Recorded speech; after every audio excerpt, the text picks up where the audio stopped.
On a frigid winter evening, a young black boy shattered the front door of an elderly white woman's home, driven by an urgent need to save her life, despite the risk of being branded a trespasser rather than a rescuer. Yet what unfolded next would affirm that even in a world quick to judge, true bravery rarely goes unnoticed. Before we delve into this narrative, please share your location in the comments. We're eager to hear from you. A sharp crash pierced the frosty quiet of the evening. The wooden door splintered, its hinges tearing away. A jolt of intense pain shot through Malik's shoulder, but it barely registered.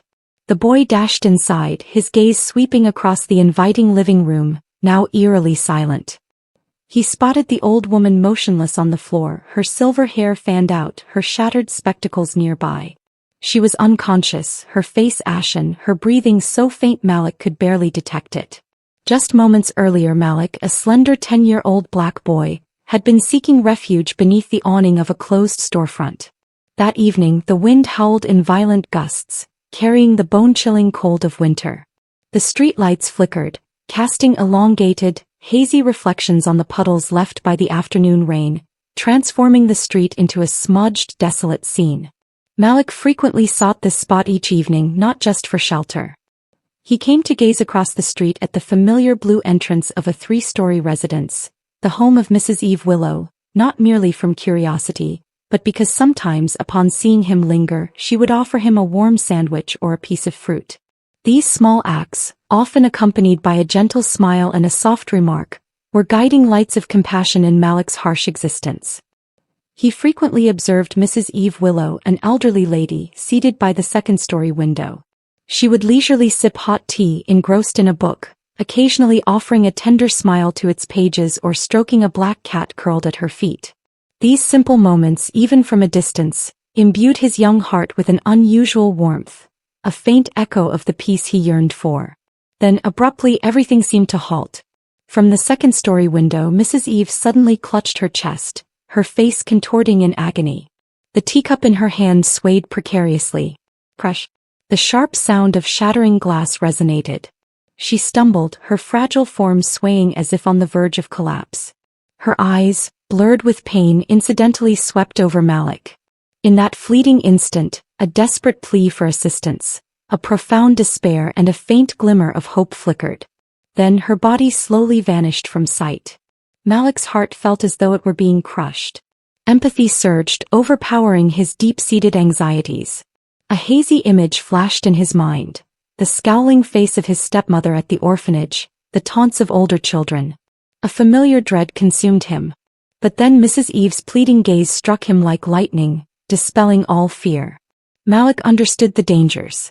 A black, homeless boy, having fled an orphanage, was about to force his way into the dwelling of an elderly white woman. The grave risk of being misjudged, apprehended, assaulted, or worse, returned to that suffocating institution was starkly real. He envisioned himself handcuffed by law enforcement, shoved into a frigid cell. That apprehension weighed heavily on his chest, but a life hung in the balance. The life of the only woman who had ever shown him warmth and kindness, and that mattered more than any personal fear. He took a deep breath, suppressing his trembling. Without hesitation Malik sprinted across the slick pavement, heading directly for the door. It was secured. He stepped back, summoning all his might. His slender shoulders collided with it. The door was ancient, its hinges already groaning and showing signs of deterioration. Malik knelt down, gently shaking the woman.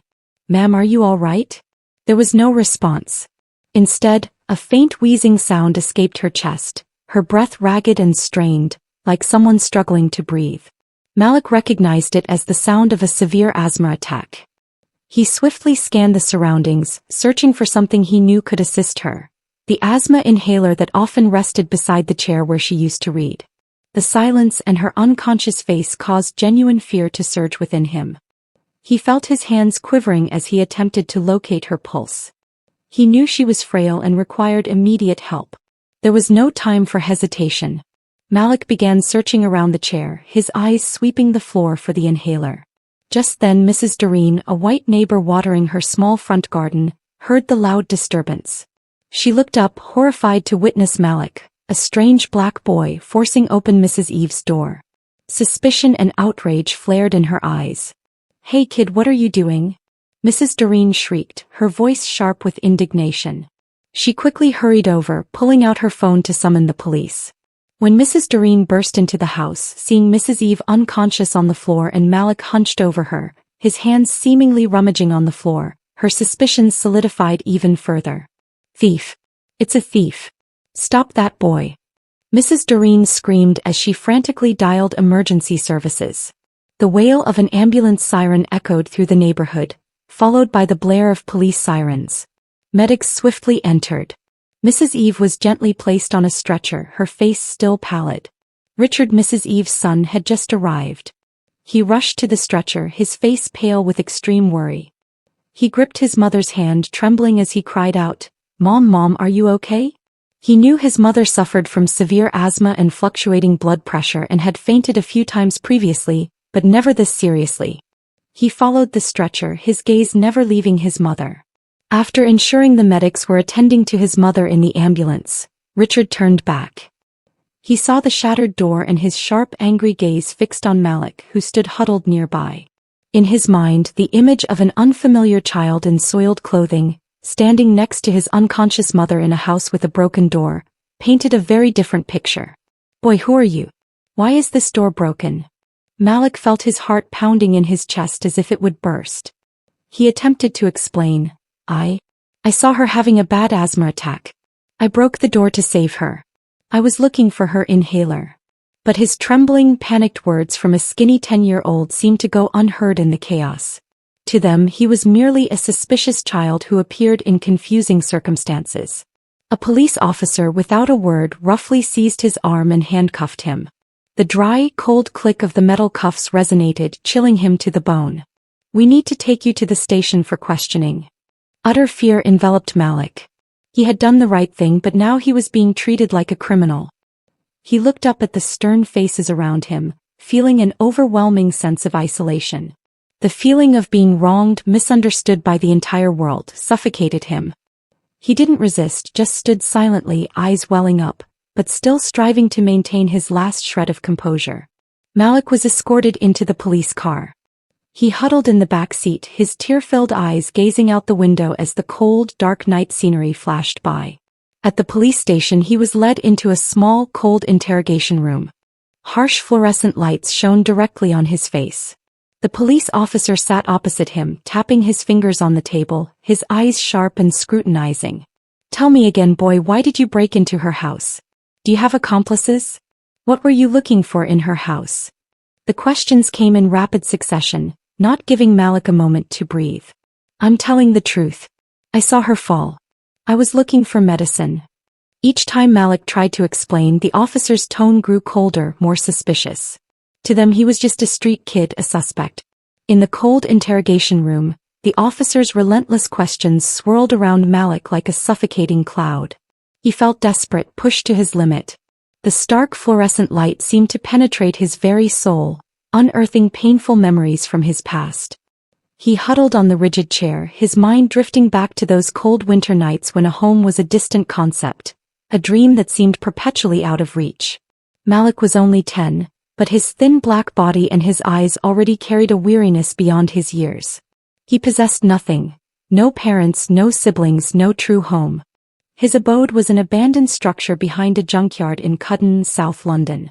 The walls were crumbling, there were no doors, no windows, not even a single light. The only warmth emanated from his own breath, and occasionally from a small fire made of damp cardboard. His blanket was a soiled tarp, his pillow a plastic bag stuffed with old clothes. He didn't beg, he didn't steal. He simply tried to live hidden, preserving his innate kindness despite life's harsh treatment. Sometimes the biting cold of winter nights prevented him from sleeping. He would curl up in his dirty tarp, attempting to lull himself to sleep with meaningless humming melodies he'd heard somewhere. Once he was nearly attacked by a stray dog while scavenging in a dumpster, and that was when he understood that even a scrap of leftover food had to be fought for.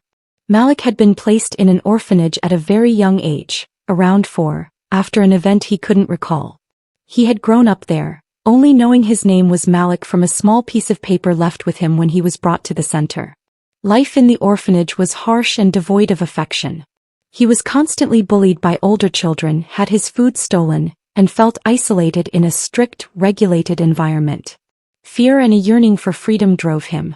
On a cold night when he had just turned 9, Malik gathered his meager belongings and secretly escaped the orphanage, seeking a precarious life on the streets. From then on, the abandoned building became his home. Most days, Malik wandered through the narrow streets, seeking sustenance. He learned to assist busy individuals for a few spare coins or gather leftover breadcrumbs from shops. He often paused in front of brightly lit houses, gazing at the warm scenes within. Smoke curling from chimneys, the clatter of pots and pans, the distant laughter of children. He imagined himself by a fireplace, savoring a warm slice of pie, or being read a fairy tale before bed. These images were both a solace and a secret torment. Questions about loneliness and the future gnawed at his young mind, making him feel small and lost. Still, the dream of a home, a warm bed, remained a tiny spark in his dark life. Hours later, when Malik was almost exhausted from fear and hunger, the interrogation room door opened. Another police officer entered, his face no longer stern. "Mrs. Eve Willow has woken up," he said, his voice softening slightly. "She wants to talk to you." Malik's heart suddenly pounded strangely, a glimmer of hope after so many hours of torment in the cold police station. At the hospital, Richard stood by his mother's bedside, his hand clutching hers, his face still showing profound concern. Mrs. Eve, though frail, her eyes lit up when she saw her son. She tried to recount what had happened, her voice weak but clear. "Richard, my son, that boy saved me. I saw him from outside. Saw him not hesitate to break down the door to help me. If it weren't for him, I wouldn't be here. That boy, he has a kind heart that few possess." Eve's words struck Richard like a powerful blow to his complacency and prejudice. A jolt ran down his spine. All his assumptions, his negative thoughts about the boy, completely disintegrated. Richard bowed his head, remorse and shame washing over him. He had been too quick to judge a child. Regrets swirled within him, weighing heavier than any work burden. Richard left the hospital immediately, his heart filled with determination to rectify the situation. He went straight to the police station where Malik was being held. When Richard entered the interrogation room, Malik looked up, his eyes tired and fearful. Richard approached him, his face no longer cold or skeptical but filled with remorse and sorrow. He knelt down in front of Malik at the boy's eye level, his gaze full of sincerity. "I'm truly sorry, Malik. I made a huge mistake. I don't know what to do to make up for what you've been through." He squeezed Malik's shoulder, a first gesture of closeness and protection. Malik felt warmth spread through the coldness of the handcuffs, and a spark of hope ignited in his heart. He had never been treated with such respect and sincerity by an adult before. Richard turned to the police officers, his face hardening, no longer showing the softness of a businessman. "You heard my mother. This boy is not a criminal. You have shamed a child who saved a life." He pointed at Malik. "He's a hero, not a thief." The police officers exchanged glances. A more senior officer who had already been briefed on the situation stepped forward.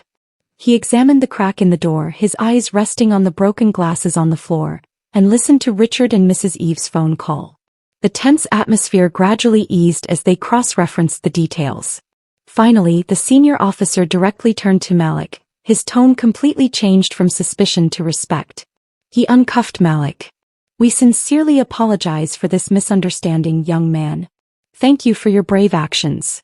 The truth was finally revealed, and Malik's kindness was at last recognized, even though he had endured a suffocatingly difficult ordeal.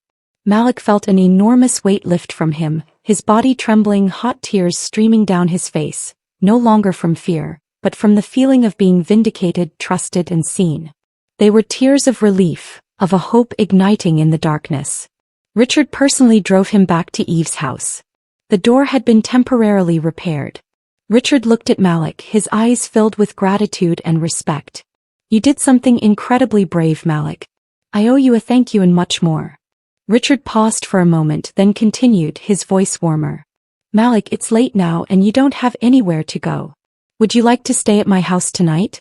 My mother would really like you to stay so she can thank you properly." Malik looked up at Richard, his eyes wide. The surprisingly warm offer stunned the boy. He was so accustomed to sleeping on the streets, having a home, a warm bed seemed impossibly distant. He looked at Mrs. Eve. She smiled gently, nodding slightly. Malik nodded vigorously, tears streaming again, this time from emotion. I'd like that, sir. From that night on, Malik began living with Richard and Eve. At first he was still shy and awkward. During the first few meals he sat very straight, ate small bites and dared not look them in the eye. Richard and Eve noticed this. Richard would tell funny stories about his childhood, and Eve would gently add more food to his plate without pressing him. Gradually Malik began to relax, sometimes smiling when Richard made jokes or feeling warm when Eve stroked his hair. Richard began buying him new clothes, delicious food, ensuring he was well fed. Richard observed Malik, recognizing the boy's innocence, kindness, and extraordinary resilience. Malik never demanded anything or took advantage of their kindness.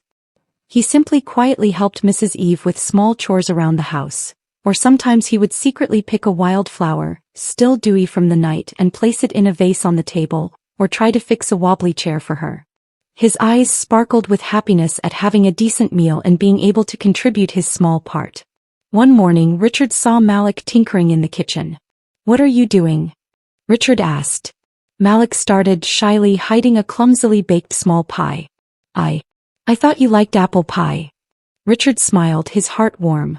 Though the pie was clumsy, the boy's effort and heart touched Richard deeply. Malik felt this house was like an invisible magnet, drawing him to the warmth, safety, and affection he had never experienced. Each morning, waking up in the soft bed, he still wondered if it was a dream. He came not only out of gratitude but also out of a yearning to belong, to live in a space filled with the love he only dared to dream of. This made Richard realize that in his busy and calculating life, he had missed too many important things, especially caring for his mother. Richard saw Malik's compassionate heart, his selfless dedication, and realized Malik had brought his mother joy and meaning to her life. Richard also began talking with Malik, asking about distant memories Malik might still have of his parents. It was difficult as he only knew his name was Malik with no identification documents or last name, making the search for his origins almost impossible.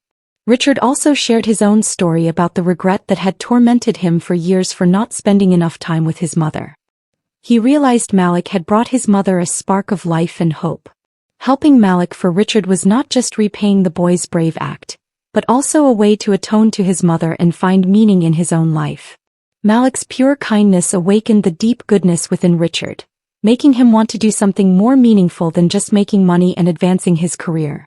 Eve, with her clear mind returned, was also a bridge between them. She listened to Malik tell her about his dreams, about his longing to know who he was. One evening, as the cold still seeped in through the window, Richard looked at Malik, his eyes understanding. "Malik, I know you've always wanted to learn about your origins, about your parents. I can't promise anything because this is extremely difficult, but I want to help you search. I have connections. I can contact social welfare organizations, the police, missing persons groups. Even if the chances are slim, we'll try." Malik couldn't believe his ears. He was so accustomed to being abandoned. Now a stranger wanted to help him find his family and even gave him a home. Hot tears streamed down his face. At first he still harbored a little doubt because promises often vanished like smoke in his life, but Richard's warm, sincere hand clasp dispelled all worries, giving Malik faith in a brighter future. He nodded, choked up. I want to, sir. I really want to find them." And so a new journey began, a quest for the fragments of the past.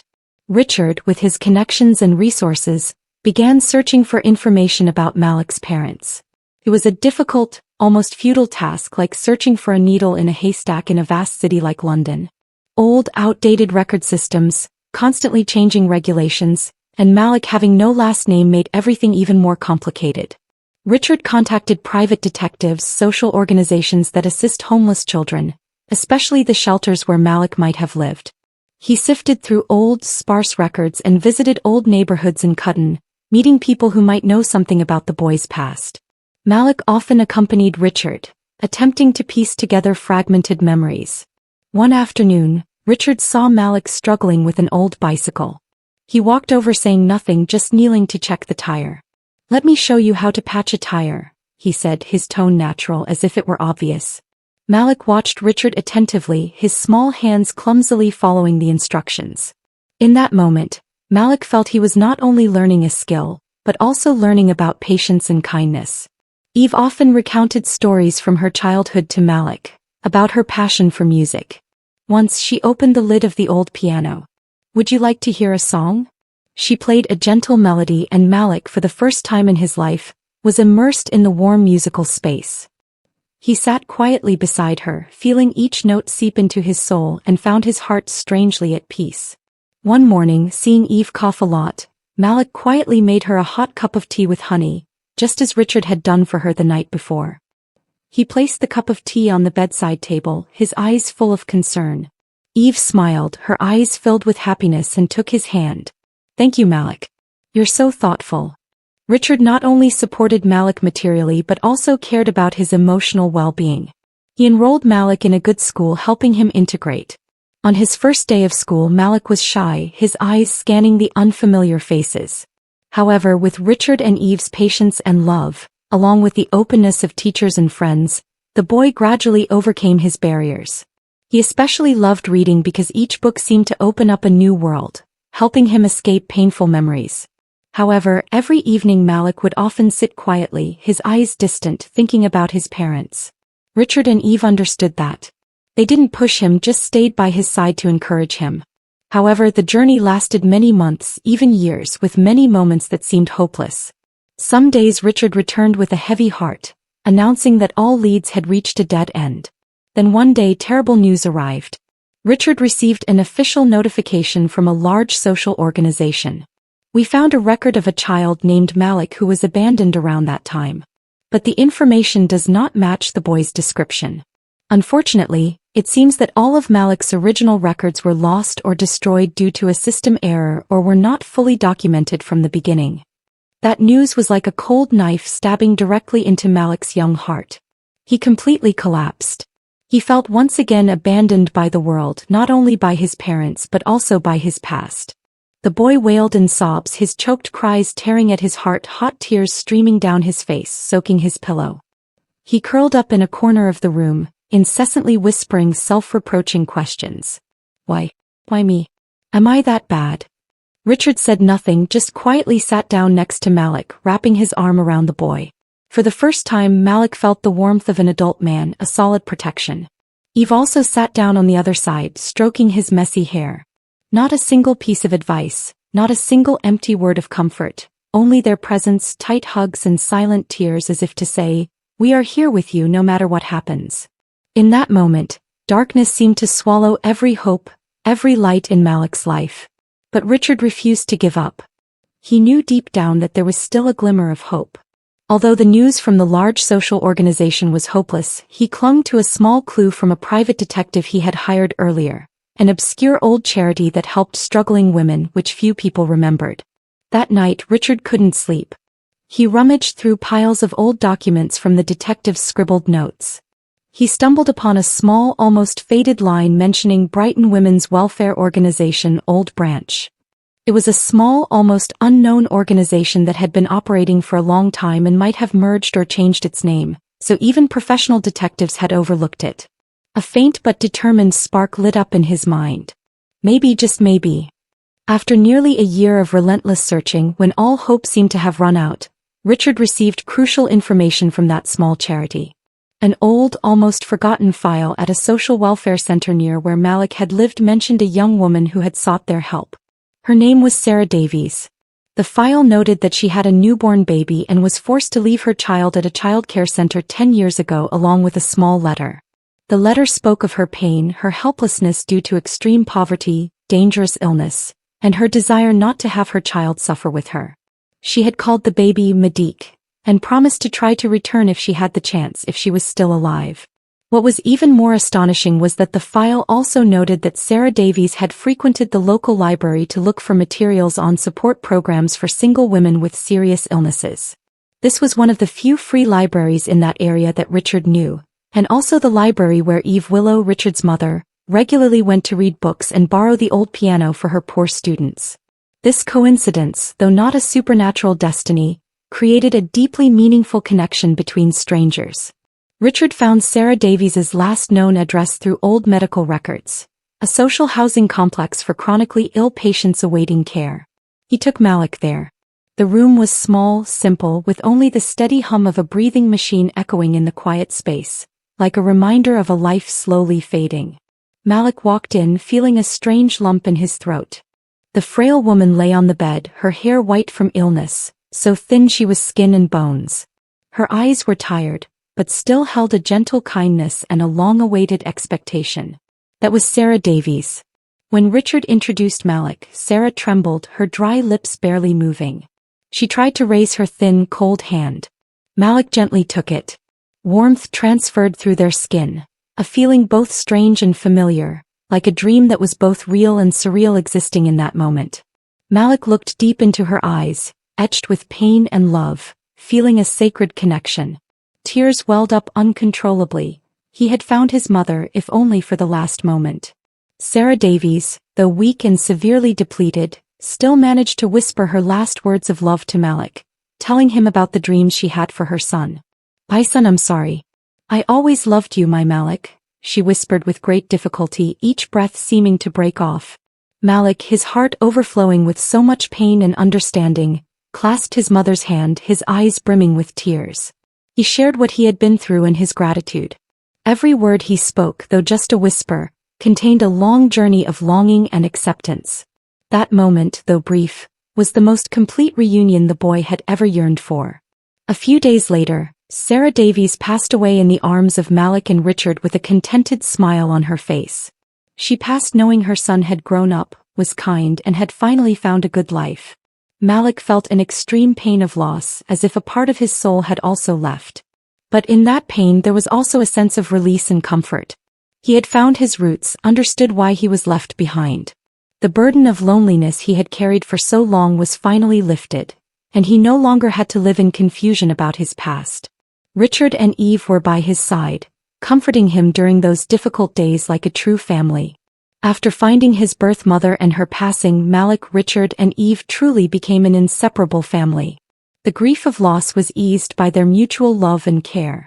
Richard, with his success, bought a new, more spacious house in a quiet neighborhood. The lush green garden and large windows were always filled with sunlight, a complete contrast to the cold, dark nights Malik had once endured.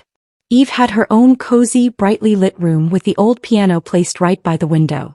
Soft music often filled the house with soothing and hopeful melodies. She became Malik's true grandmother, patiently listening to his school stories, offering gentle advice and always having a kind smile for him. She taught Malik his first songs on the piano, and through music, a special bond formed between the grandmother and grandson. Malik no longer felt alone because he always had Eve's warmth and understanding by his side. Malik had his own space, a warm room decorated to his liking. Books of adventure and science fiction lay next to framed photos of the three of them together. Richard enrolled Malik in a good school where he quickly integrated and showed his academic abilities. He not only provided for Malik materially, but also spent time talking, listening to Malik's thoughts and guiding him through life. Richard realized that caring for Malik had given him a new purpose, filling the void in his heart. After years of focusing on work, he learned patience, compassion, and the simple joy of watching Malik grow and be happy. The relationship between Richard and Malik gradually evolved from gratitude and responsibility into a deep father-son bond built on trust and unconditional love. They fixed Malik's old bicycle together, watched exciting soccer matches on TV, and shared jokes at dinner. Every weekend, Richard often took Malik and Eve for walks in the lush green park or to explore interesting museums in the city. Malik eagerly explored new things, asking countless questions while Richard and Eve smiled at him, their eyes exchanging pride and love. They spent holidays together, creating unforgettable family memories. Malik was no longer a lonely street child, but a complete, loved, and protected member of a real family. He learned the value of kinship, trust, and kindness. The boy understood that family doesn't necessarily mean blood relatives, but people who love, protect, and trust each other. People who overcome difficulties together to build a better future. However, life was not always smooth sailing. Malik still occasionally faced scrutinizing glances or whispered remarks about his background at school, or memories of his harsh childhood still returned in his sleep. But now he was no longer alone. Richard was always there to teach him how to deal with prejudice, and Eve always patiently listened, soothing his emotional wounds. Together they proved that love can heal all scars and build a strong family despite all barriers of age, race, and a difficult past. The Blue House, initially just an unfamiliar place, now became a symbol of hope and a new beginning. It was there that the compassion of a homeless boy touched the hearts of an elderly woman and her son, forging an extraordinary bond. The glimmer of kindness in Malik not only saved Mrs. Eve's life, but also illuminated the way for all three to find a family, a place where unconditional love was the strongest bond, overcoming all barriers of age, race, and a difficult past. Malik's journey from cold nights on the streets to a home filled with laughter is a testament to the power of human kindness and the healing ability of family love. Join us to share meaningful stories by hitting the like and subscribe buttons. Don't forget to turn on the notification bell to start your day with profound lessons and heartfelt empathy.